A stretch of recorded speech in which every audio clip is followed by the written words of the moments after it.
Good afternoon to you once again, wherever you're joining us from this afternoon. We're awaiting a press conference from the U.S. President Donald Trump on the ongoing situation in Venezuela, the developments in Venezuela. Of course, as we told you earlier this morning, the U.S. military carried out an operation right in Venezuela, and the Venezuelan president, Nicolas Maduro, and his wife were both flown out of Venezuela. The vice president of Venezuela, Delcy Rodriguez, she was on record as asking for information on the whereabouts of the Venezuelan president, also requesting information on sign of life, as she put it. And we've not been hearing much from the U.S. since that earlier statement from the U.S. President Donald Trump.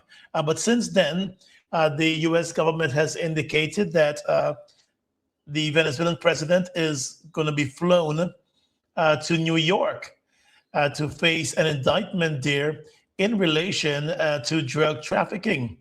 And in fact, the U.S. Attorney General, Pam Bondi, issued a statement earlier where she spoke a bit about that. And so we're going to continue monitoring that. But she made mention of the fact that Maduro was going to be taken to New York to face those charges. I think the mention was sorry about that. Yes, the mention was the Southern District of New York. They're going to be taking Maduro. And this is what she said earlier today, the U.S. Attorney General Pam Bondi. She said Nicolas Maduro and his wife, Celia Flores, have been indicted in the Southern District of New York. Nicolas Maduro has been charged with narco-terrorism conspiracy, cocaine importation conspiracy, possession of machine guns and destructive devices, and conspiracy to possess machine guns and destructive devices against the United States. She added that they will soon face the full wrath of American justice on American soil in American courts. And she ended by saying, on behalf of the entire U.S. DOJ, that's the Department of Justice, she would like to thank President Trump for having the courage to demand accountability on behalf of the American people. And a huge thank you, she said, to the brave military who conducted the incredible and highly successful mission to capture these two alleged international narco traffickers. So that came from the U.S. Attorney General earlier this morning following the arrest and the removal of Maduro during that early morning attack in Venezuela. The U.S. military carrying out that strike early this morning. The U.S. president issued a statement very early this morning, and I think that is what she may have been referring to a bit. Mr. Trump saying the United States of America has successfully carried out a large-scale strike against Venezuela and its leader, President Nicolas Maduro, who has been, along with his wife, captured and flown out of the country. The operation was done in conjunction with the U.S. law enforcement, and he said details to follow. It's now about 27 minutes after 11 in the eastern U.S. We've been waiting on this press conference since a bit earlier, and we're closely monitoring that. They're running a bit late, so we're going to keep monitoring this and bring this to you live. So again, the situation right now is that we're awaiting a press conference from the U.S. president about the ongoing situation in Venezuela. There's also been international reaction coming in. Earlier today, we saw the statement from CARICOM expressing concern also about the situation. And then moments ago, we saw a statement coming in from the president of Brazil, Lula da Silva. And he said the bombings on Venezuelan territory and the capture of its president cross an unacceptable line. These acts represent a grave affront to Venezuela's sovereignty and yet another extreme, dangerous precedent for the entire international community. Attacking countries in flagrant violation of international law is the first step towards a world of violence, chaos, and instability. where the law of the strongest prevails over multilateralism. The condemnation of the U.S. of the condemnation rather of the use of force is consistent with the position of Brazil, and the position Brazil has always adopted in recent situations in other countries and in region. The action recalls the worst moments of interference in the politics of Latin America and the Caribbean, and threatens the preservation of the region as a zone of peace. The international community, the Brazilian president said, through the United Nations, needs to respond vigorously to this episode. Brazil condemns these actions and remains available to promote dialogue and cooperation. So we heard that from the president of Brazil, Lula da Silva, moments ago, earlier today. Again, we're waiting that press conference from the United States President Donald Trump. He promised a press conference from Mar-a-Lago to update the world on the situation. He was on Fox News and Friends earlier this morning, and he said that the Venezuelans were taken off. The Venezuelan president, rather, and his wife were flown out from Venezuela aboard a U.S. military helicopter. He then said that they were going to be flown to the U.S. Apparently, they were flown to one of those military ships the U.S. has in the region. And then he said they'll be flown to the U.S. To face those drug trafficking charges in the Southern District of New York. So we're also monitoring that this morning, but Brazil expressing some concern about the situation. I want to go back to that statement from the U.S. Attorney General, Pam Bondi, because she spoke about what will be coming for Nicolas Maduro. She said Nicolas Maduro has been charged with narco-terrorism conspiracy, cocaine importation, conspiracy, possession of machine guns and destructive devices, and conspiracy to possess machine guns and destructive devices against the United States. And the U.S. Attorney General Pam Bondi also adding that they will soon face the full wrath of American justice on American soil in American courts. We also heard earlier today from the leader of the opposition, in Guyana. Sorry about that. And we've been also following the leader of the opposition. Sorry about that. Yes, we've also heard from the PNC reform leader, no longer leader of the opposition, the former leader of the opposition in Guyana, Aubrey Norton, the PNC reform, putting out a statement on this situation in Venezuela this morning. And so we'll be paying some attention to that. But he is saying, this is what the PNC reform leader, APNU chairman said, Aubrey Norton. He said, at present, Guyana finds itself in a very precarious position and needs to think and act strategically. The APNU, he said, in light of the recent military strikes by the US and Venezuela, urgently advises the government of Guyana to immediately activate contingency plans for what this pretends, especially the potential humanitarian and security crisis along our western border. And then he lists a number of things he said that we should be looking into Guyana and what he's urging the government to do. He said they should formalize a humanitarian task force, immediately establish a dedicated joint task force, inclusive of a Civil Defense Commission, the Guyana Defense Force, the Ministry of Health, and the Ministry of Human Services, and other relevant agencies and stakeholders to coordinate a national response. He also said they should designate and prepare reception areas, identify and equip potential reception zones at a safe distance from the immediate border, with pre-positioned supplies of water, food, medicine, and shelter materials. He said they should also enhance border monitoring and security protocols and engage regional and international partners proactively. The APNU Norton said wishes to state unequivocally that this is a moment when there must be inclusive decision-making with the involvement of all stakeholders in pursuance of national unity in the face of potential emergency. There is need for an approach that transcends partisan politics. He said the APNU stands ready to lend its full support to the promotion and protection of national sovereignty and the territorial integrity. That statement coming there from Aubrey Norton, the leader of the People's National Congress, and he is also the former opposition leader here in Guyana. The Forward Guyana movement also issuing a statement moments ago, this coming from Amanza Walton Desir, the member of parliament for the Forward Guyana movement. And she said the reports of the removal of Venezuela's president signal a decisive and dangerous turn in regional affairs.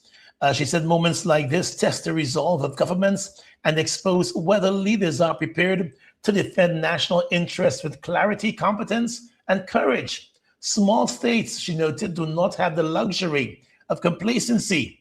We must be deliberate, strategic, and fully informed. This statement from Amanza Walton Desir, she said, for Guyana, the stakes are immediate. Our nation sits on the front line of the unfolding crisis. At a time like this, leadership must not hide behind vague statements or selective disclosure. Leadership must tell truth, prepare the people, and act in the interest of the nation first. She said the Forward Guyana movement has consistently warned that the public is being given limited, disjointed information. In an environment of regional volatility, silence is not prudence. That statement from Amanza Walton Desir, a member of parliament for the Forward Guyana movement. And so we've been seeing these statements coming in. We also saw a statement coming in a bit earlier from the CARICOM Secretariat, very brief. I'm not sure if they have updated that as yet. I have not seen an update, but the CARICOM Secretariat sending out a very brief statement this morning. The Secretary General announcing that the CARICOM leaders, the Conference of Heads of Government, held a meeting this morning, and she said CARICOM is actively monitoring the situation, which is of grave concern to the region, with possible implications for neighboring countries. CARICOM, she noted, will continue to update the people of the region as more information is made available. But what we're doing right now is awaiting the US President's press conference. We've been told it's going to be starting shortly. It's now 12:36 here in Guyana, 11:36 in the eastern United States. And so we're going to wait to see how soon that starts before we can bring that to you live. But this is the screen grab from the White House. We are waiting that press conference. And hopefully we're going to get some more information on the entire operation from the US president when he hosts that press conference a bit later on.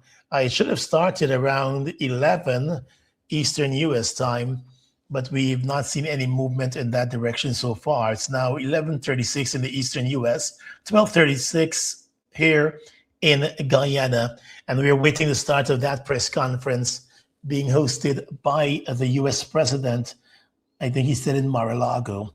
That's his estate in Florida. So that's what we're trying to get coming out of the US.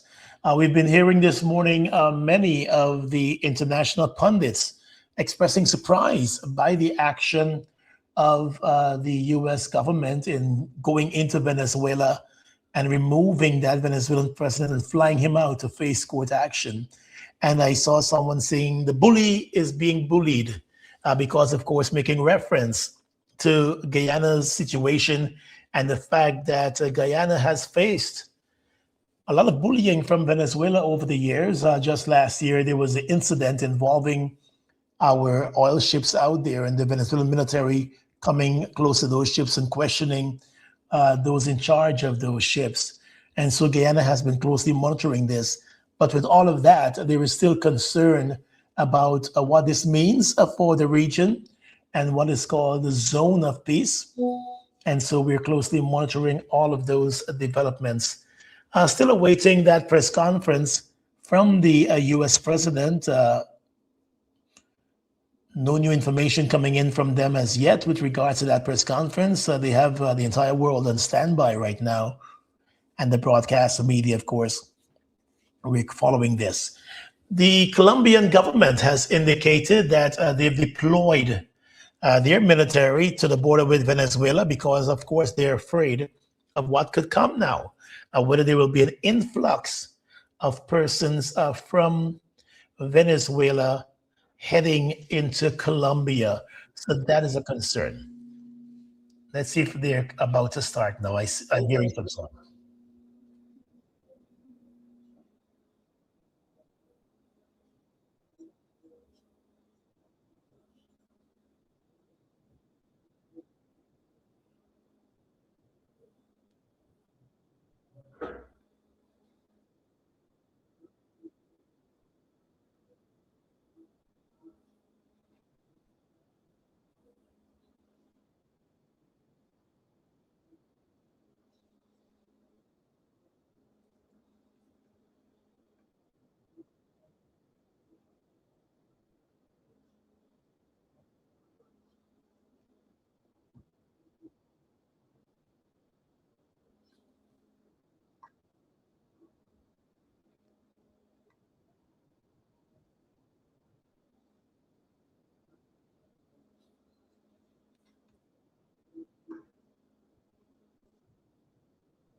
To bring outlaw dictator Nicolas Maduro to justice.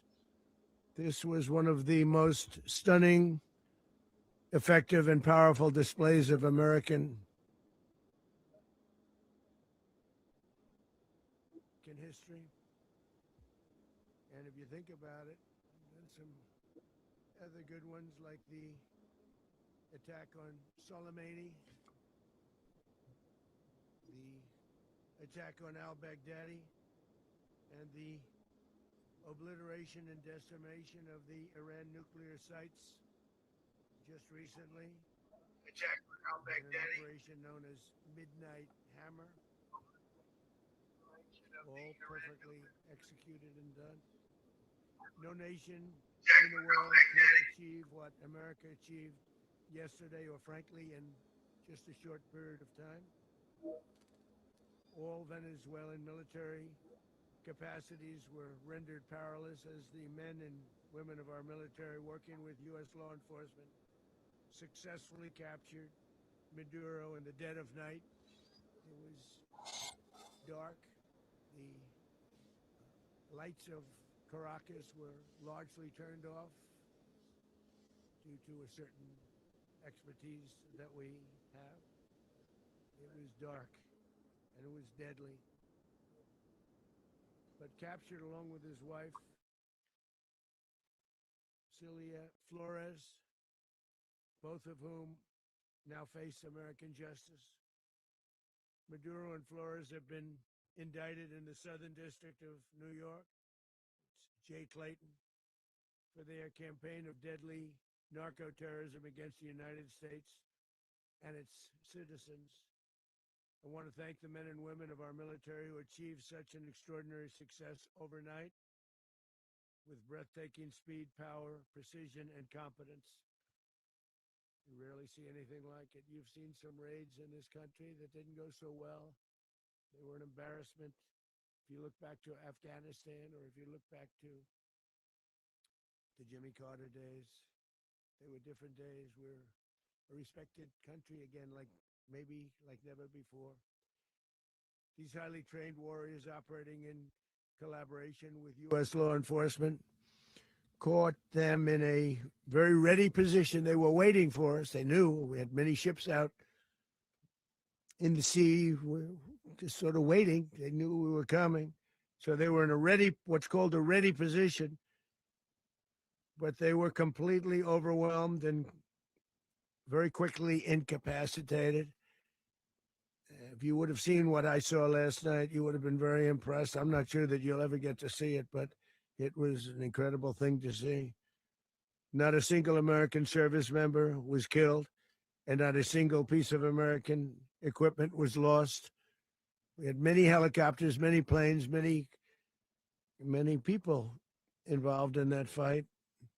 But think of that, not one piece of military equipment was lost, not one service member was, more importantly, killed. The United States military is the strongest and most fearsome military on the planet by far. With capabilities and skills our enemies can scarcely begin to imagine. We have the best equipment anywhere in the world. There's no equipment like what we have. And you see that even if you just look at the boats. We've knocked out 97% of the drugs coming in by sea. 90%. Each boat kills 25, on average, 25,000 people. We knocked out 97%. And those drugs mostly come from a place called Venezuela. We're going to run the country until such time as we can do a safe, proper, and judicious transition. So we don't want to be involved with having somebody else get in, and we have the same situation that we had for the last long period of years. So we are going to run the country until such time as we can do a safe, proper, and judicious transition. And it has to be judicious because that's what we're all about. We want peace, liberty, and justice for the great people of Venezuela. And that includes many from Venezuela that are now living in the United States and want to go back to their country. It's their homeland. We can't take a chance that somebody else takes over Venezuela that doesn't have the good of the Venezuelan people in mind. We've had decades of that. We're not going to let that happen. We want to go back. We're there now.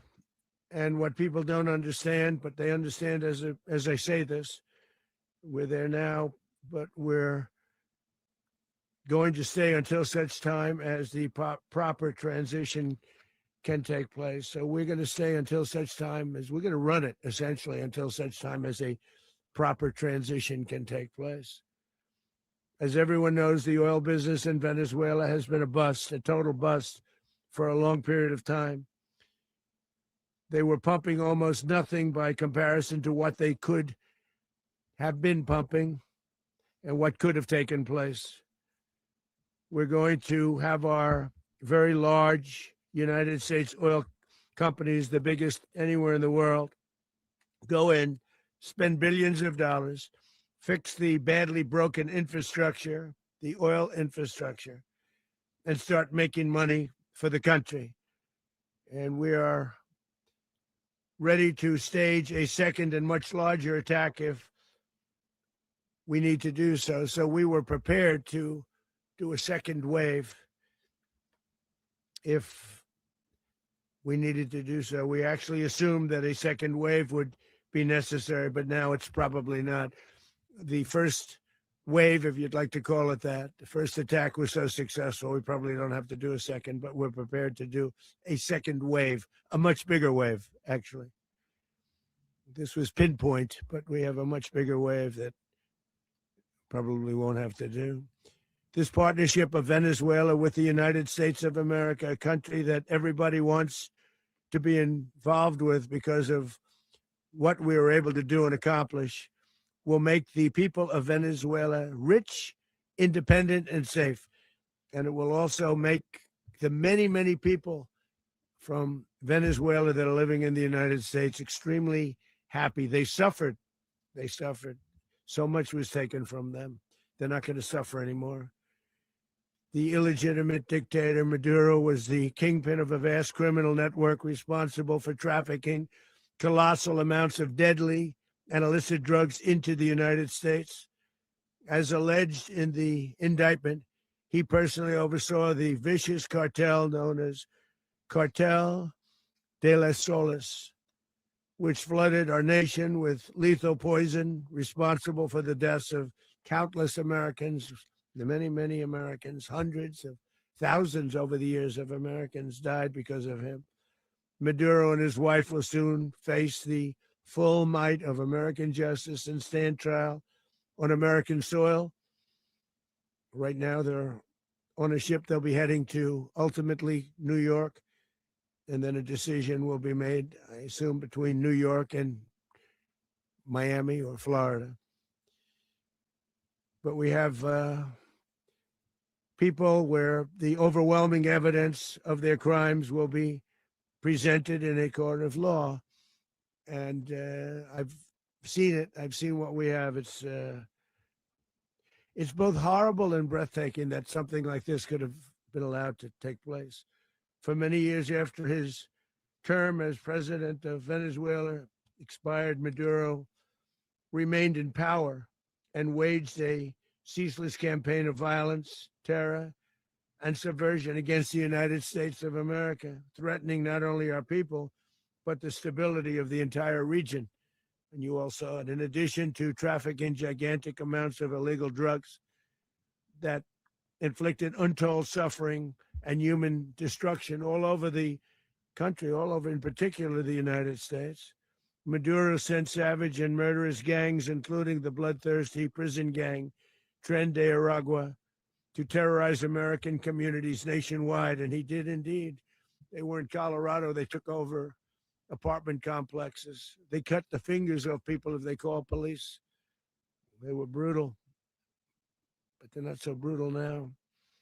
And I just have to congratulate our military, Pete, and everybody, and our National Guard, because the job that they've done, whether it's in Washington, D.C., where we have a totally safe city, where it was one of the most unsafe cities anywhere in the world, frankly, and now we have no crime in Washington, D.C.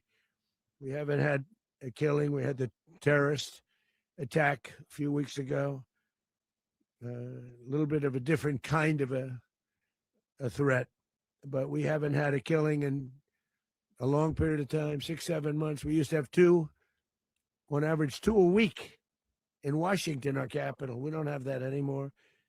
The restaurants are opening. Everyone's happy. They're going, they're walking their daughters, they're walking their children, their wives. They walk to restaurants. Restaurants are opening all over Washington, D.C. So I want to thank the National Guard. I want to thank our military. And I want to thank law enforcement. It's been amazing. And they should do it with more cities. We're doing it, as you know, and we're doing it in Memphis, Tennessee right now, and crime is down. We've just sort of started a few weeks ago, but crime is down now 77%. And the governor of Louisiana called, great person, and he wanted us to help him, as you know, in a certain very nice part of Louisiana. And we have done that. And it was a rough section, and we have crime down. I understand it's down to almost nothing already after 2.5 weeks. New Orleans, it's down to almost nothing. And we've only been there for 2.5 weeks. Can't imagine why governors wouldn't want us to help. We also helped, as you know, in Chicago, and crime went down a little bit there. We did a very small help because we had no working ability with the governor. The governor was a disaster and the mayor was a disaster, but it knocked down crime. But we're pulling out of there. When they need us, we'll know. You'll know. You'll be writing about it. And likewise, Los Angeles, where we saved Los Angeles early on, where the head of the police department made a statement that if the federal government didn't come in, we would have lost Los Angeles. That's long after the fires.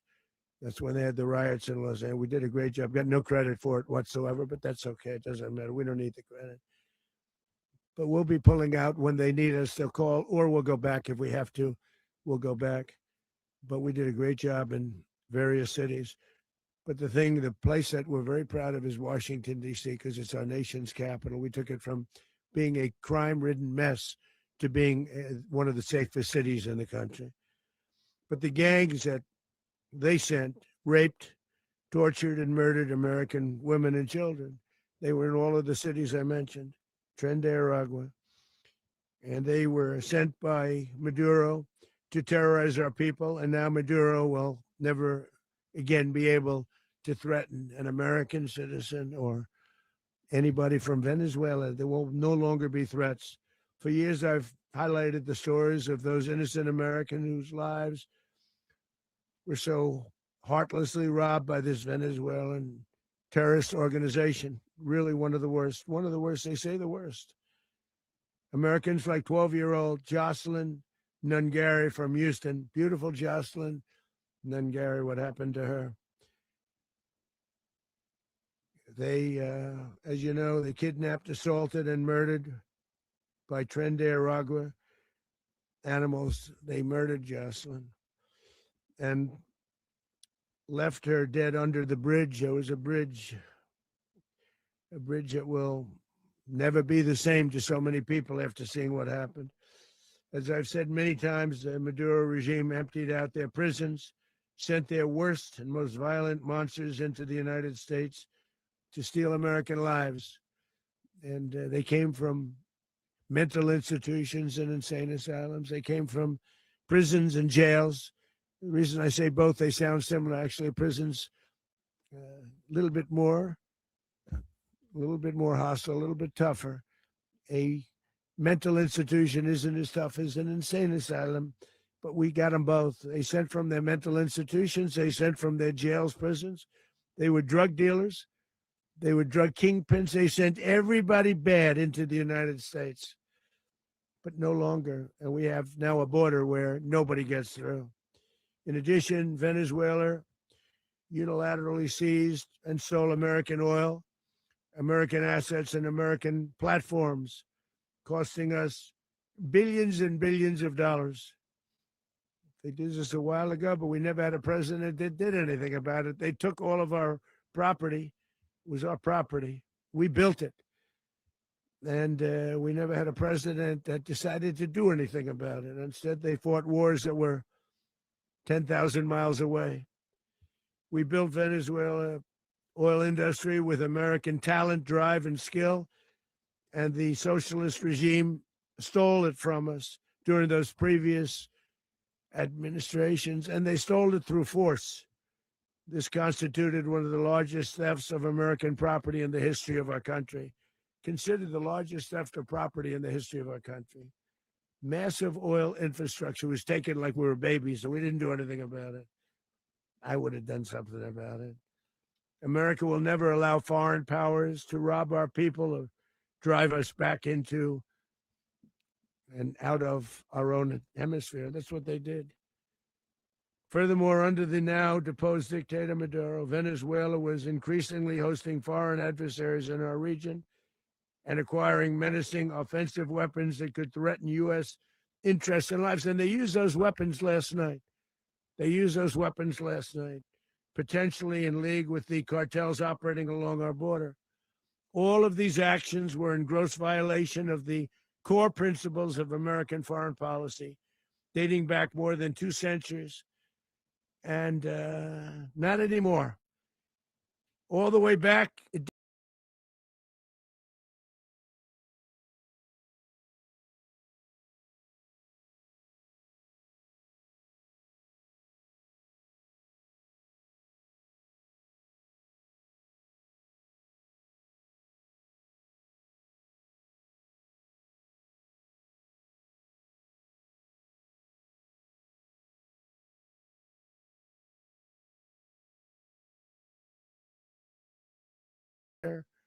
will never be questioned again. Won't happen. So just in concluding, for decades, other administrations have neglected or even contributed to these growing security threats in the Western Hemisphere. Under the Trump administration, we are reasserting American power in a very powerful way in our home region. And our home region is very different than it was just a short while ago. The future will be, and we did this in my first term. We had great dominance in my first term, and we have far greater dominance right now. Everyone's coming back to us. The future will be determined by the ability to protect commerce and territory and resources that are core to national security. These are core to our national security. Just like tariffs are, they've made our country rich, and they've made our national security stronger than ever before. But these are the iron laws that have always determined global power. And we're going to keep it that way. We will secure our borders. We will stop the terrorists. We will crash the cartels, and we will defend our citizens against all threats, foreign and domestic, Other presidents may have lacked the courage or whatever to defend America, but I will never allow terrorists and criminals to operate with impunity against the United States. This extremely successful operation should serve as warning to anyone who would threaten American sovereignty or endanger American lives. Very importantly, the embargo on all Venezuelan oil remains in full effect. The American Armada remains poised in position, and the United States retains all military options until United States demands have been fully met and fully satisfied. All political and military figures in Venezuela should understand what happened to Maduro can happen to them, and it will happen to them if they aren't just fair, even to their people. The dictator and terrorist, Maduro, is finally gone in Venezuela. People are free. They're free again. It's been a long time for them, but they're free. America is a safer nation. This morning, it's a prouder nation this morning because it didn't allow this horrible person and this country that was doing very bad things to us. It didn't allow it to happen.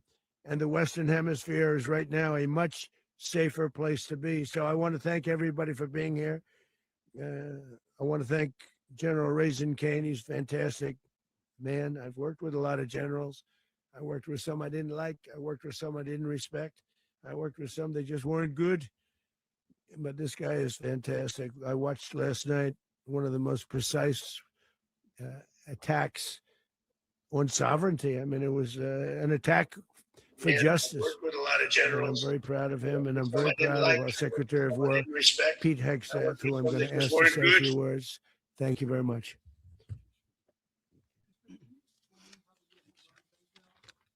Well, thank you, Mr. President. Finally, a commander-in-chief the world respects and the American people deserve. And as the president said, words can barely capture the bravery and the power and the precision of this historic operation, a massive joint military and law enforcement raid flawlessly executed by the greatest Americans our country has to offer.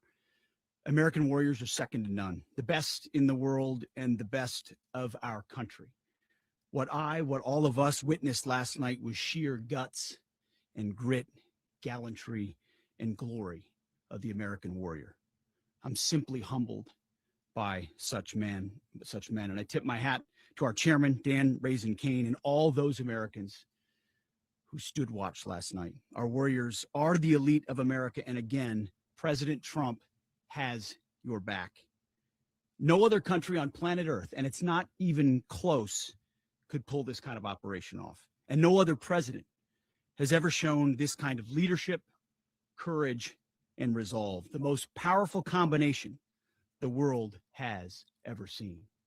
As the president said, our adversaries remain on notice. America can project our will anywhere, anytime. The coordination, the stealth, the lethality, the precision, the very long arm of American justice, all on full display in the middle of the night. Nicolas Maduro had his chance, just like Iran had their chance, until they didn't and until he didn't. He effed around and he found out.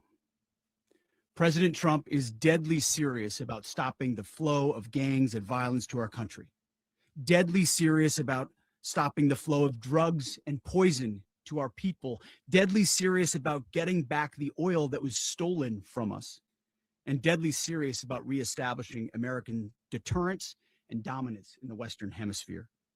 This is about the safety, security, freedom, and prosperity of the American people. This is America first. This is peace through strength. And the United States War Department is proud to help deliver it. Welcome to 2026. And under President Trump, America is back. I'd like to welcome now our chairman, Chairman Raisin Kane, to give a few more details about the operation. Mr. Chairman. Thank you, Mr. Secretary. Thank you, Mr. President, and good morning. Last night, on the order of the President of the United States and in support of a request from the Department of Justice, as the President said, the United States military conducted an apprehension mission in Caracas, Venezuela, to bring to justice two indicted persons, Nicolas and Cecilia Maduro. This operation, known as Operation Absolute Resolve, was discreet, precise, and conducted during the darkest hours of January 2nd and was the culmination of months of planning and rehearsal, an operation that frankly only the United States military could undertake. What I'd like to do this morning is talk to you through some of the preparation and the details without compromising any of our tactics, techniques, and procedures. There is always a chance that we'll be tasked to do this type of mission again.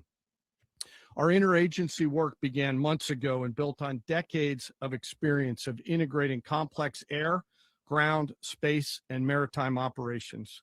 While the past 2 decades have honed the skills of our special operations forces, this particular mission required every component of our joint force, with soldiers, sailors, airmen, Marines, and Guardians working in unison with our intelligence agency partners and law enforcement teammates in an unprecedented operation.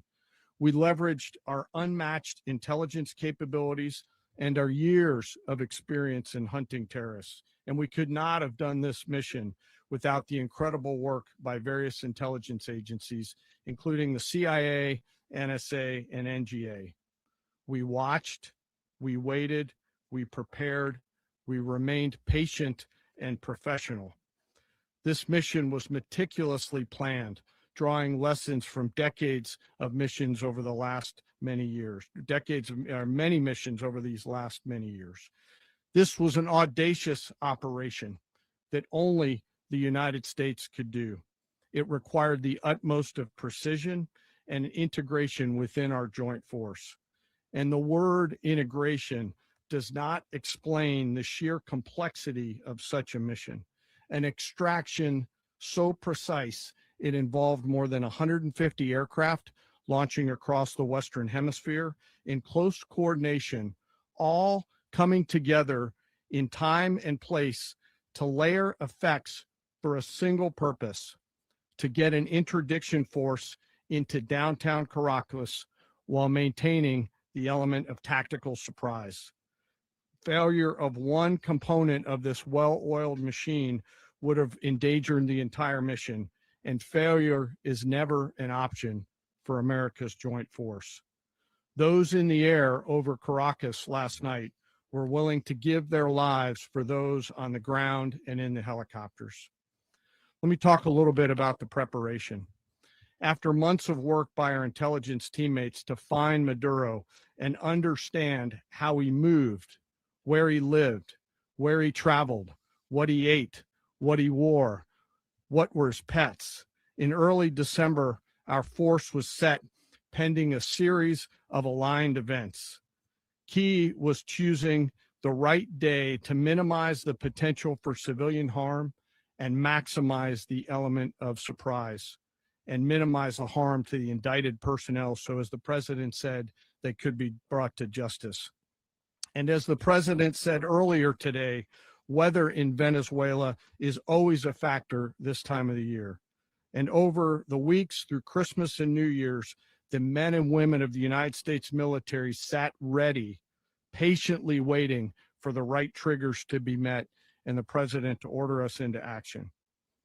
Last night, the weather broke just enough, clearing a path that only the most skilled aviators in the world could maneuver through. Ocean, mountain, low cloud ceilings.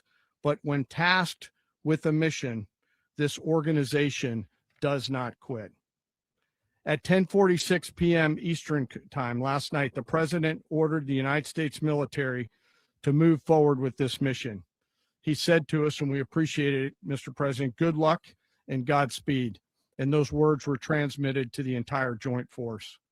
Over the course of the night, aircraft began launching from 20 different bases on land and sea across the Western Hemisphere.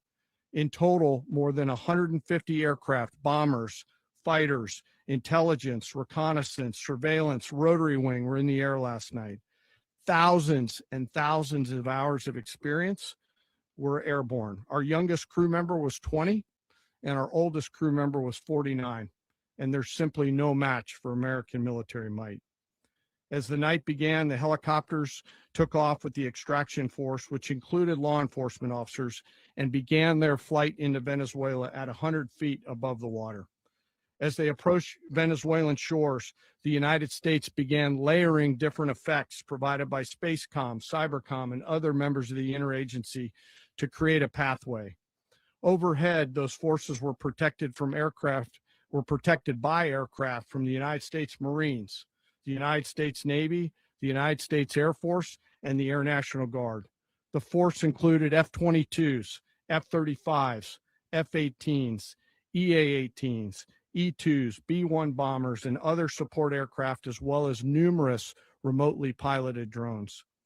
As the force began to approach Caracas, the Joint Air Component began dismantling and disabling the air defense systems in Venezuela, employing weapons to ensure the safe passage of the helicopters into the target area.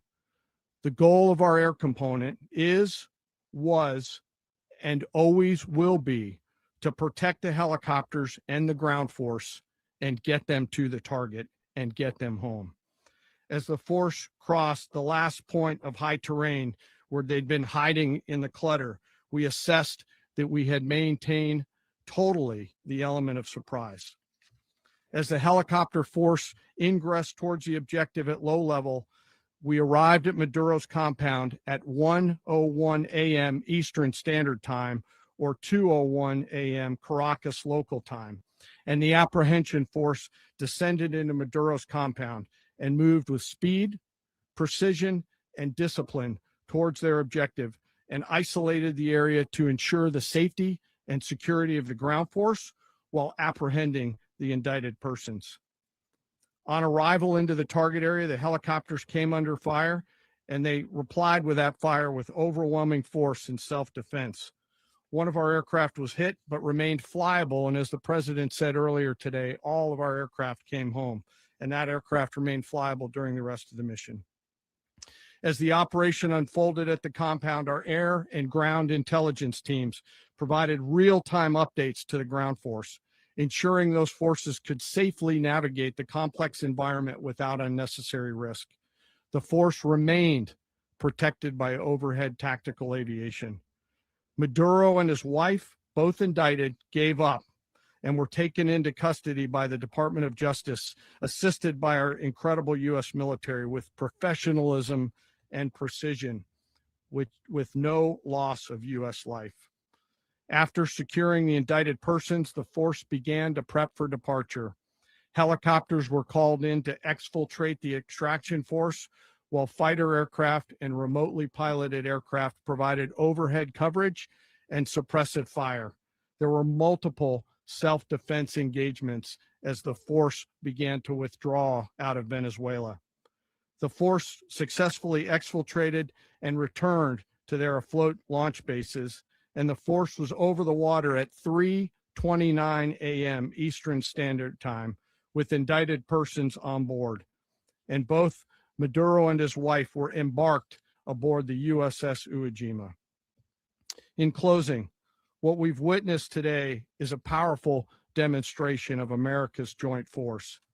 We think, we develop, we train, we rehearse, we debrief, we rehearse again and again, not to get it right, but to ensure that we cannot get it wrong.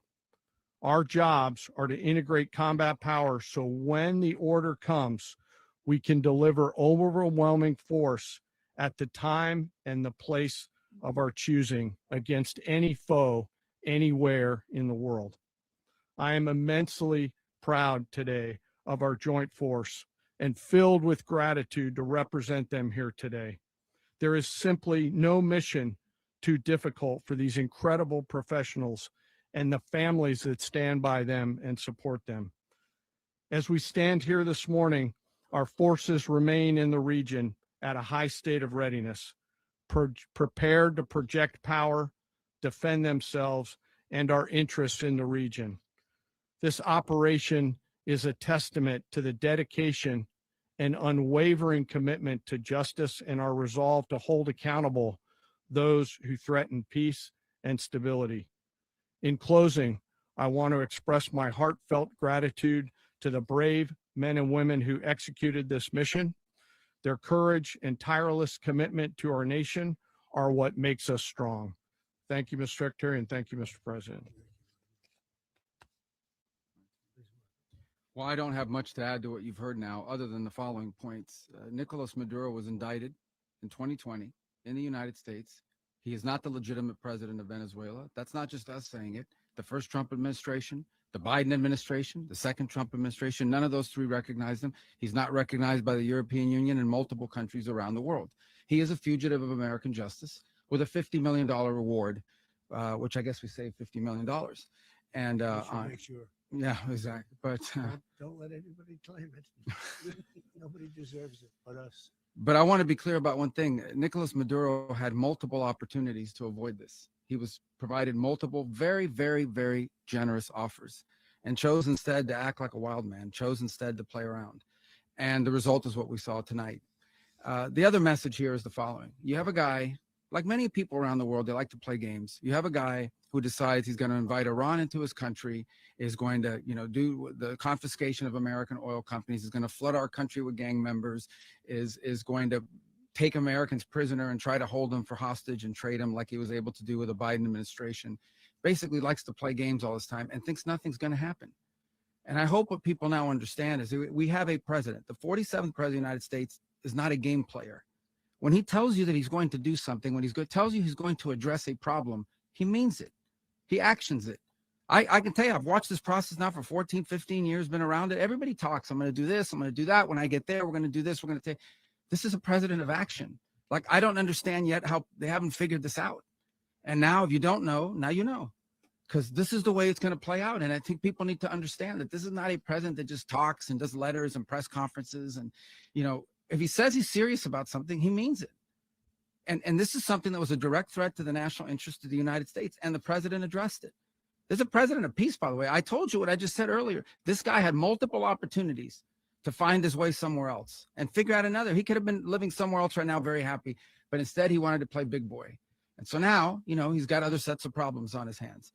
And but I think that the message here should be for the world. Look, the president doesn't go out looking for people to pick fights with. He's not generally wants to get along with everybody. We'll talk and meet with anybody, but don't play games. Don't play games with this president's in office, because it's not going to turn out well. And so I hope that, I guess that lesson was learned last night, and we hope it'll be instructive moving forward. Is that a message for Cuba? Mr. President. Please. Well, we're going to be running it with a group, and we're going to make sure it's run properly. We're going to rebuild the oil infrastructure, which will cost billions of dollars. It'll be paid for by the oil companies directly. They will be reimbursed for what they're doing, but that's going to be paid. And we're going to get the oil flowing the way it should be. As you know, it was just a minor flow. It was actually a minor flow for what they have. But we're going to run it properly, and we're going to make sure the people of Venezuela are taken care of. We're going to make sure the people that were forced out of Venezuela by this thug are also taken care of. Does the U.S. running the country mean that U.S. troops will be on the ground? How will that work? Well, they always say boots on the ground. Oh, so we're not afraid of boots on the ground if we have to have. We had boots on the ground last night at a very high level, actually. We're not afraid of it. We don't mind saying it. But we're going to make sure that that country is run properly. We're not doing this in vain. This is a very dangerous attack. This is an attack that could have gone very, very badly. Could have gone very badly. We could have lost a lot of people last night. We could have lost a lot of dignity. We could have lost a lot of equipment. The equipment is less important, but we could have lost a lot. And we're going to make sure that this is proper. We're there now. We're ready to go again if we have to. We're going to run the country right. It's going to be run very judiciously, very fairly. It's going to make a lot of money. We're going to give money to the people. We're going to reimburse people that were taken advantage of. We're going to take care of everybody. It's very important. We couldn't let them get away with it. You know, they stole our oil. We built that whole industry there, and they just took it over like we were nothing. And we had a president that decided not to do anything about it. So we did something about it. We're late, but we did something about it. Yeah, please. Mechanism by which you're going to run the country? Are you going to designate a U.S. official Yes, to yes. coordinate? It's Can you all just being unpack that? done right now. We're designating people. We're talking to people. We're designating various people, and we're going to let you know who those people are. Would run Venezuela? Well, it's largely going to be for a period of time. The people that are standing right behind me, we're going to be running it. We're going to be bringing it back. It's a dead. You know, I talk about a dead country. A year and a half ago, we were a dead country. Now we're the hottest country anywhere in the world. We're a country doing better than any country anywhere in the world. And it required leadership. Venezuela has a lot of bad people in there, a lot of bad people that shouldn't be leading. We're not going to take a chance that one of those people take over for Maduro. So you can look at, and others, we have fantastic people, including people in the military. So we're going to have a group of people running it until such time as it can be put back on track, make a lot of money for the people, and give people a great way of life, and also reimbursement for people in our country that were forced out of Venezuela. Rubio would be. You said earlier today that you weren't going to back Machado to come back and be the opposition leader in your Fox and Friends interview. And then you also mentioned the vice president of Venezuela. Are you going to work with the vice president of Venezuela, or how do you foresee the relationship Well, I going? understand she was just sworn in, but she was, as you know, picked by Maduro. So Marco's working on that directly. He just had a conversation with her, and she's essentially willing to do what we think is necessary to make Venezuela great again. Very simple. Mr. President, Colombian President Gustavo Petro, a couple weeks ago, he said he's got to watch his ass. And today, he said he's not concerned about anything happening to him in the aftermath of this operation. So, just what your message is Well, about he that. has cocaine mills. He has factories where he makes cocaine. And yeah, I think I stick by my first statement. He's making cocaine. They're sending it into the United States. So he does have to watch his ass. Rubio, Mr. President, did you notify any members of Congress in advance? Marco, do you want to talk about that? Because you were involved. Sure. We call members of Congress immediately after. This was not the kind of mission that you can do congressional notification on. It was a trigger-based mission in which conditions had to be met night after night. We watched and monitored that for a number of days. So it's just simply not the kind of mission you can call people and say, hey, we may do this at some point in the next 15 days. But it's largely a law enforcement function. Remember, at the end of the day, at its core, this was an arrest of 2 indicted fugitives of American justice, and the Department of War supported the Department of Justice in that job. Now, there are broader policy implications here, but it's just not the kind of mission that you can pre-notify because it endangers the mission.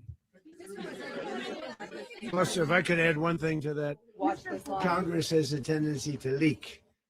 This would not be good. If they leaked, General, I think it would have been maybe a very different result.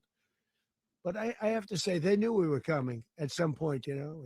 A lot of ships out there, they sort of knew we were coming. We went through. But Congress will leak, and we don't want People to watch this all play out live. What was Maduro doing when the U.S. forces entered what I assume would be his home? And also, was there any point where the U.S. was considering if Maduro pushed back or resisted killing Maduro? It could have happened.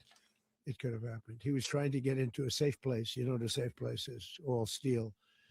And he wasn't able to make it to the door because our guys were so fast. They went through the opposition so fast. And there was a lot of opposition. You know, people were wondering, do we get them by surprise? Sort of surprised, but they were waiting for something. It was a lot of opposition. There was a lot of gunfire. You saw some of it today.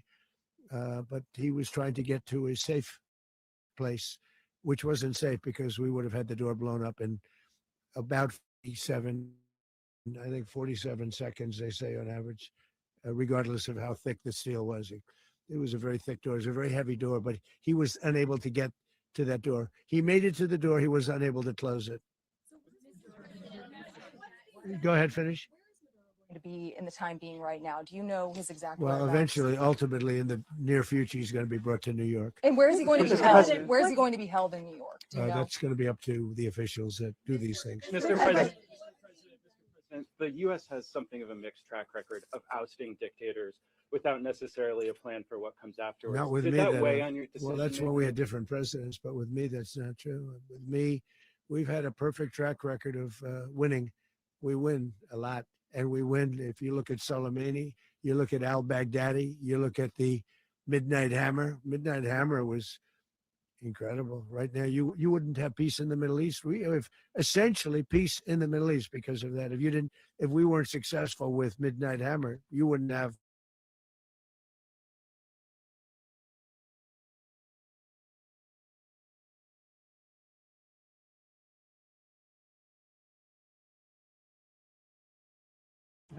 People to hold elections. So I'd like to do it quickly, but it takes a period of time. We're rebuilding. We have to rebuild their whole infrastructure. The infrastructure is rotted. It's actually very dangerous. It's blow up territory. Oil is very dangerous. It's a very dangerous thing to take out of the ground. It can kill a lot of people. It has killed a lot of people doing just that. The infrastructure is old. It's rotted. Much of it is stuff that we put there 25 years ago, and we're going to be replacing it. And we're going to take a lot of money out so that we can take care of the country. Yeah.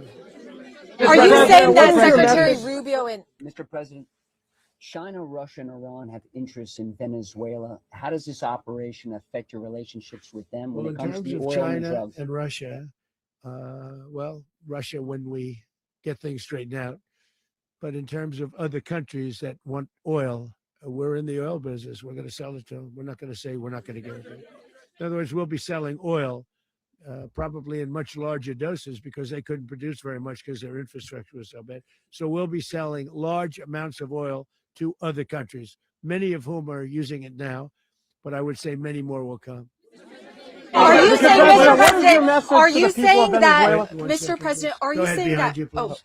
Mr. President, thank you. What is your message to the people of Venezuela today? Of course, the civilian population specifically, they have a lot of questions. What is your message to the people of That Venezuela? you're going to have peace, justice. You're going to have some of the riches that you should have had for a long period of time. It was stolen from you. But you're going to have peace and you're going to have safety. You're going to have justice. You're going to have a country. You're going to have a real country. You're going to have potentially a great country. If you go back 20 years, maybe even a little longer ago, that was a great country and they destroyed it. Remember, I said that if we lose this election, the United States will be Venezuela on steroids. That's what would have happened. Had we lost the election, the 2024 election, we suffered so badly. When you look at the border from 2020, what they did, what Joe Biden administration did to our country should never be forgotten. But if we had to go through another year of that, we would be exactly where Venezuela was in terms. I used to say, if they win, we're going to be Venezuela on steroids. And that's what would have happened. President, thank you. Are you saying that Secretary Hegseth and Rubio are going to be running Venezuela, and will you be sending in U.S. military They're going troops to be to a team provide? that's working with the people of Venezuela to make sure that we have Venezuela right. Because for us to just leave, who's going to take over? I mean, there is nobody to take over. You have a vice president who's been appointed by Maduro. And right now she's the vice president and she's, I guess, the president. She was sworn as president just a little while ago. She had a long conversation with Marco and she said, we'll do whatever you need. I think she was quite gracious, but she really doesn't have a choice. We're going to have this done right. We're not going to just do this with Maduro, then leave like everybody else, leave and say, let it go to hell. If we just left, it has zero chance of ever coming back. We'll run it properly. We'll run it professionally. We'll have the greatest oil companies in the world go in and invest billions and billions of dollars and take out money, use that money in Venezuela. And the biggest beneficiary are going to be the people of Venezuela. And also, I can't stress this strongly enough, the people that got thrown out of Venezuela that are now in the United States. And frankly, some want to stay and some probably want to go back. Yeah. the country, and were any of the detained Americans? Well, right now they're arrested very last night? protected because nobody's going to mess with us. They're very protected. The people of, and we let them know that you better not touch one of them. Are you concerned that bad elements of the Maduro regime will remain in place? Well, we know who they are. We're on them, and they're acting much differently now than they would have acted 2 days ago. Okay, wait, behind you, please. Mr. President, why is running a country in South America America first? Well, I think it is because we want to surround ourselves with good neighbors. We want to surround ourselves with stability. We want to surround ourselves with energy. We have tremendous energy in that country. It's very important that we protect it. We need that for ourselves. We need that for the world. And we want to make sure we can protect it. Yes, sir. Please, go ahead. Is there a message here for Cuba and Diaz-Canel? Well, Cuba is an interesting case. Cuba is, not doing very well right now. That system has not been a very good one for Cuba. The people there have suffered for many, many years. And I think Cuba is going to be something we'll end up talking about because Cuba is a failing nation right now, very badly failing nation. And we want to help the people. It's very similar in the sense that we want to help the people in Cuba, but we want to also help the people that were forced out of Cuba and living in this country. Do you want to say something about that, Marco, please? Well, I mean, I just gave you a statement a few minutes ago about, when the president speaks, you should take him seriously. So suffice it to say, Cuba is a disaster. It's run by incompetent, senile men, and in some cases, not senile, but incompetent nonetheless. It has no economy. It's in total collapse. And by the way, they were, all of the guards that helped protect Maduro, this is well known, their whole spy agency, all that were full of Cubans.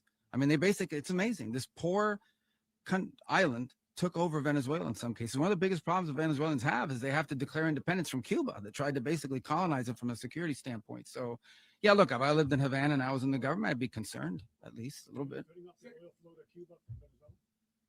Well, the president already announced a week ago that anything that's sanctioned, it's sanctioned oil, it's not going to be allowed to get there. So that's a pre-existing.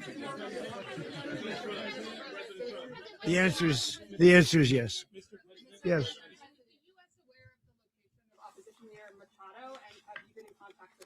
No, we haven't. No, we haven't. Mr. President,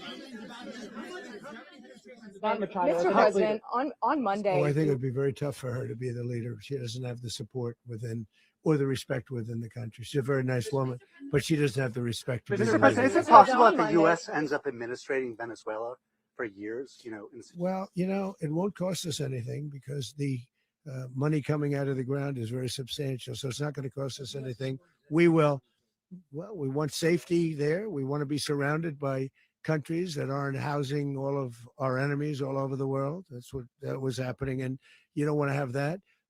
But we're going to be rebuilding and we're not spending money. The oil companies are going to go in. They're going to spend money. We're going to take back the oil that, frankly, we should have taken back a long time ago. A lot of money is coming out of the ground. We're going to get reimbursed for all of that. We're going to get reimbursed for everything that we spend. So it's going to be a very important. This is a very big evening that took place last night.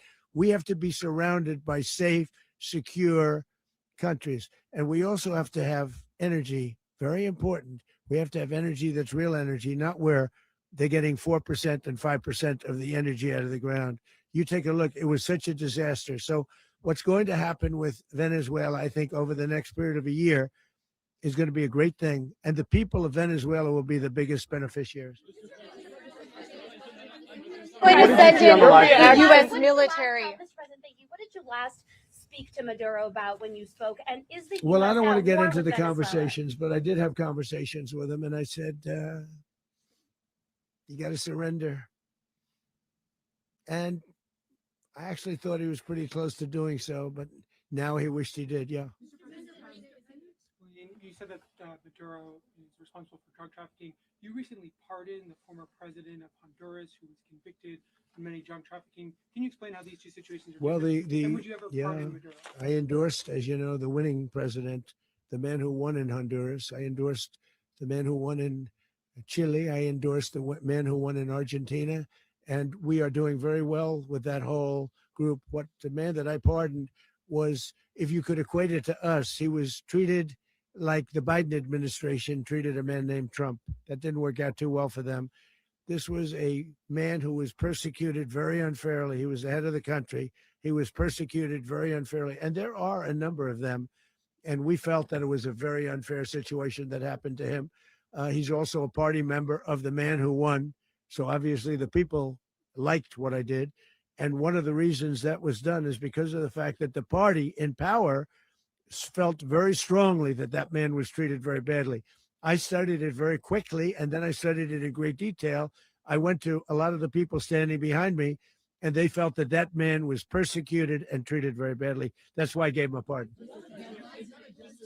You referenced boots on the ground earlier. Can you just sort of button this up? Do you envision the U.S. military having a presence in Venezuela as the U.S. runs that Well, country? no, we're going to have a presence in Venezuela as it pertains to oil, because we have to have, we're sending our expertise in.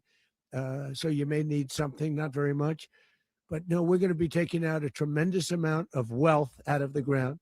And that wealth is going to the people of Venezuela and people from outside of Venezuela that used to be in Venezuela. And it goes also to the United States of America in the form of reimbursement for the damages caused us by that country. So I want to thank you all very much. Thank you. Do you have one? Yes, please. You were so nice before. I'm going to give you the final question. Go Thank ahead. you, Mr. Unless it's a President. bad question, in It's which about case I'll Putin. go one word. It's about who? It's about Putin. If you want About Putin. Well, that's always nice You had to a phone. talk about Putin. You had a phone call with Unless it's a him bad- on Monday. Did he talk at all about Maduro? Did y'all talk about this? No, we didn't. And We then, never spoke about Maduro. Are you mad at him right now? I mean, there's this I'm not intelligence. thrilled with Putin. I'm not thrilled with Putin. He's killing too many people. I thought that would be so. I settled 8 1/4 war. You know what the 1/4 was? Thailand and Cambodia. I did it again. They broke out, and I did it in about 5 hours, and I settled it. I'm giving myself 1/4, so I'm up to now 8 1/4. In other words, I settled the war, but then they broke out. They had a pretty bad breakout over the last 4 days. I got them to go back to peace, so I only give 1/4. I thought the easiest one would be, one of the easier ones would be Russia, Ukraine. It's not, and they both have done some pretty bad things. And look, that's Biden's war. That's not my war.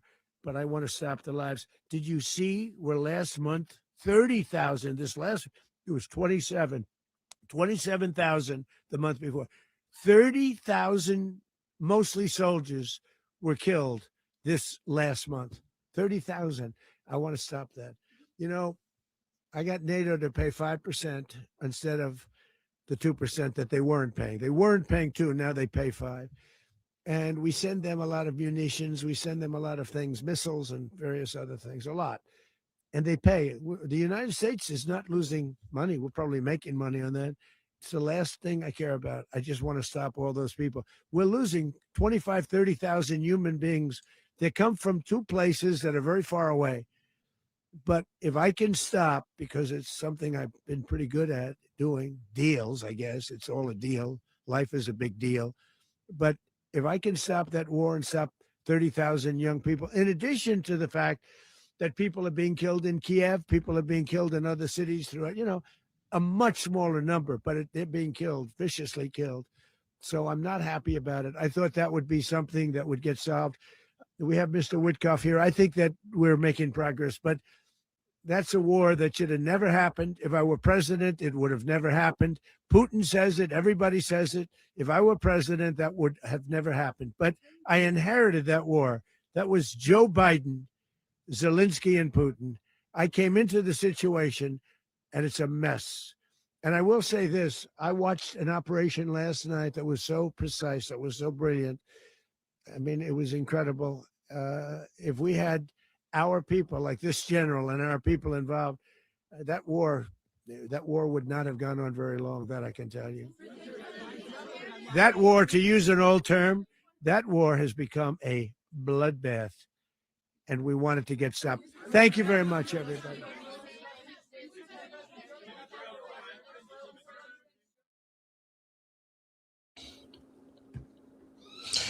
And we were listening there to the U.S. President Donald Trump briefing the world essentially on the operation in Venezuela. A whole lot to take away from what we heard there from Mr. Trump. He said the U.S. president, he said the U.S. is going to run Venezuela until such a time as we can do a safe, proper, and judicious transition. And that is certainly expected to turn some heads. As you heard him say, they're going to run the country with a team. He made mention of the team that was behind him, which included the military general, the U.S. Secretary of State, and the U.S. Secretary of Defense. He said they're going to have a team in place that will run the country essentially until they can have a judicious and safe transition. He didn't give a timeline for when that will take place. He's also talking about oil companies investing in that running of the country and getting the Venezuelan oil infrastructure back up to where it ought to be. According to the US president, he is saying those companies will spend their money and then they're expected to be reimbursed. He said no US serviceman was killed in the operation, and the US is ready to stage a second and much larger attack on the ground if needed. The US president also announcing, and we're still to get information and confirmation on that, but he has announced that with Maduro gone, that the vice president of Venezuela, Delcy Rodriguez, that she has been sworn in as the president of Venezuela, and she has spoken to the Secretary of State, Marco Rubio. But again, we have not gotten any information with regards to that as yet. So we're still monitoring that particular part of the story, whether Delcy Rodriguez has in fact been sworn in as the new president of Venezuela. The US president says so, and he's saying that his Secretary of State spoke with her moments ago. That press conference also heard that the activity, the action by the U.S. was very precise. Maduro was found at one of the presidential palaces, I figure, and they went in. They said he and his wife surrendered, and they were taken out from Venezuela. He said they did not put up a fight. As the U.S. aircraft were going in, he mentioned, came under fire, and they, of course, returned the fire, according to the U.S. president. Here's a shot of what is going on in Caracas right now. Lots of folks were out in the street and are still out in the street. This is a live shot from the Associated Press. Scores of Venezuelans out in the streets monitoring this situation. The U.S. president saying that, he wants to make the lives of Venezuelans better. And that's one of the reasons he did the action, handing down the instruction and giving the military that instruction just after 10 o'clock last night, and then them carrying out the operation early this morning in Caracas. But international reaction has also been coming in. The UN Secretary General Antonio Guterres saying these developments constitute a dangerous precedent. The words of Antonio Guterres, the Secretary General of the United Nations. He said he continues to emphasize the importance of full respect by all of international law, including the UN Charter, adding that he's deeply concerned that the rules of international law have not been respected. The Foreign Ministry in Germany said we call on all involved parties to avoid an escalation of the situation and to seek ways for a political settlement. The Ministry of Foreign Affairs in Germany also adding international law has to be respected. Venezuelans deserve a peaceful and democratic future. China releasing a statement this morning. China says China is deeply shocked and strongly condemns the use of force by the U.S. against a sovereign country and the use of force against the president of a country. And the French Foreign Ministry adding its voice, saying the military operation that led to the capture of Nicolas Maduro violates the principle of not resorting to force that underpins international law. France reiterates that no lasting political solution can be imposed from the outside and that only sovereign people themselves can decide their future. That coming from the French Foreign Minister, Jean-Noël Barrot.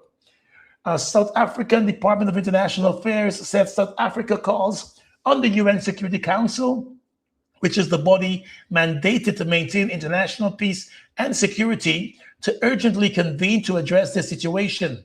That coming from South Africa. And the Russia Foreign Ministry says this morning, the United States committed an act of armed aggression against Venezuela. This is deeply concerning and condemnable. Russia adding the pretext used to justify such actions are unfounded. Ideological animosity has prevailed over business pragmatism and the willingness to build relationships based on trust and predictability. Russia also adding, in the current situation, it is important, first and foremost, to prevent further escalation and to focus on finding a way out of the situation through dialogue. We've also been hearing from Canada, the Canadian Foreign Minister Anita Anand saying Canada calls on all parties to respect international law, and we stand by the people of Venezuela and their desire to live in a peaceful and democratic society. Canada is engaging with its international partners and is also monitoring the developments. We've also been hearing from lots of countries across Latin America. The Argentine president, Javier Milei, in a media interview said what we have to understand is that it's the collapse of the regime of a dictator that was rigging elections, that in the last election was badly defeated, and despite that, he clinged on to power. That's why I say that today's news is excellent news for the free world. That coming from the president of Argentina. The Mexican Ministry of Foreign Affairs said the Mexican government strongly condemns and rejects the military actions carried out unilaterally in the recent hours by the armed forces of the U.S. against targets in the territory of the Bolivarian Republic of Venezuela, in clear violation of Article 2 of the UN Charter. And Paraguay, the government there saying Paraguay is closely monitoring current developments in Venezuela and calls for prioritizing of democratic means that guarantee an orderly transition. And Bolivia's foreign ministry says Bolivia reiterates its commitment to peace, democracy, and the coordination with the international community for humanitarian assistance, the protection of the civilian population, and support for a credible and definitive process of institutional reconstruction. And the president of Panama, in a statement, he said, in light of the recent events that took place early this morning in Venezuela, my government reiterates our position in favor of democratic trials and in favor of accepting the legitimate wishes of the Venezuelan people, as expressed emphatically at the polls where Edmundo Gonzalez was elected. The British Foreign Secretary, going to move back a bit to that, the British Foreign Secretary put out a statement also saying that I want to establish the facts. First, I want to speak to President Trump. I want to speak to allies. I can be absolutely clear that we were not involved. And I always say and believe we should all uphold international law. That coming from the British Prime Minister, Keir Starmer.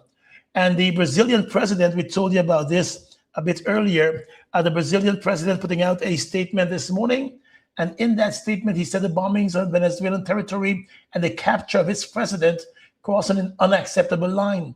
These acts represent a grave affront to Venezuela's sovereignty and yet another extremely dangerous precedent for the entire international community. The Brazilian president, Lula da Silva, also saying attacking countries in flagrant violation of international law is the first step toward a world of violence, chaos, and instability, where the law of the strongest prevails over multilateralism. So we heard that from the Brazilian president, Lula da Silva. And we're taking you back to this shot coming out of the Associated Press in Venezuela. We're seeing persons gathered in the streets. You're not sure what you can read from that. You're seeing cheering at some time, then you're seeing faces of concern at other times. The US President Donald Trump announcing moments ago during that live press conference that the US will now run Venezuela following its military action and the removal of the Venezuelan president. The Venezuelan president and his wife are to be flown to southern New York, Mr. Trump said, to face drug trafficking and gun running charges, according to the US president. The US Secretary of Defense, Pete Hegseth, also spoke at that media briefing this morning, and he mentioned that Maduro had multiple opportunities, and in fact, he said that he effed around and now he's found out. So persons are looking at that and whether the U.S. whether they should be taken seriously with statements like that. But of course, the persons are paying attention to these developments in Caracas. As you can see there, this shot coming in live from the Associated Press. Persons are gathered in the streets, paying attention to what has been happening. The U.S. President Donald Trump stating that the U.S. will run Venezuela. He did not give a timeline for that or what it really means. He also stated that his Secretary of State has been in contact with Delcy Rodriguez, who is the Vice President of Venezuela, and he indicated that she has now been sworn in with the president. And according to the U.S. President, she has, in fact, said she's willing to work along with the U.S. But the president saying that the U.S. will be running Venezuela until such a time that there could be a safe, proper, and judicious transition, to use his exact words. He says the U.S. oil companies will fix Venezuela's broken infrastructure and start making money for the country. And the U.S. president also releasing a photograph of the Venezuelan president in one of those U.S. helicopters. So that is what we've been listening to this afternoon. It's now 1:49 here in Guyana. And of course, we're going to continue monitoring this situation. I saw the Office of the President releasing some photographs earlier today. This is the Office of the President here in Guyana, releasing some photographs of Prime Minister Mark Phillips, who is a retired Chief of Staff of the Guyana Defense Force. He was in Region 1. There is concern that persons Venezuelans could come over more into Guyana. And so he was out there in Region 1 this morning, meeting with the members of the police and the Guyana Defense Force in that region. And the Office of the President, in its statement 4 hours ago, and this was the last statement from them 4 hours ago, Prime Minister Brigadier retired Mark Phillips is currently in Region 1, engaging Guyana Defense Force troops and ranks of the Guyana Police Force operating in border communities in light of those recent developments in Venezuela. Earlier today, about 8 hours ago now, the president announcing that he was meeting with his national security team, and they were also monitoring the situation in Venezuela and in Caracas. But the big story at this time, the U.S. president holding a press conference and indicating that the U.S. is going to run Venezuela, and quoting him again, until such a time as we can do a safe and proper and judicious transition. That is the latest at this hour. Of course, you can keep monitoring your various news feeds for the very latest. Guyana and the Caribbean paying close attention to this development. Many believe the peace of the region has now been breached. Earlier in the day, we heard the Venezuelan military chief and the Venezuelan defense minister saying there will be a response, but we have not seen anything from them so far. The U.S. president in his press conference indicating that multiple sites were taken out, multiple military sites and equipment were taken out during that early morning U.S. operation in Caracas. So maybe that is a reason we have not seen any response. Guyana, of course, will continue to monitor this situation. Venezuela is one of the bordering countries, and we've already been dealing with the influx of Venezuelans for the past few years. And so now with this situation and the aftermath of what it could mean for Venezuela, everyone is paying close attention to that. Colombia, which also borders Venezuela, Colombia has already indicated that it is boosting its military troops close to its borders with Venezuela to, again, avoid any situation that may occur. And that's the latest from now. I'm Gordon Mosley reporting for News Source. Remember, you can check newssourcegi.com for all of the day's top stories. Have a good Saturday afternoon.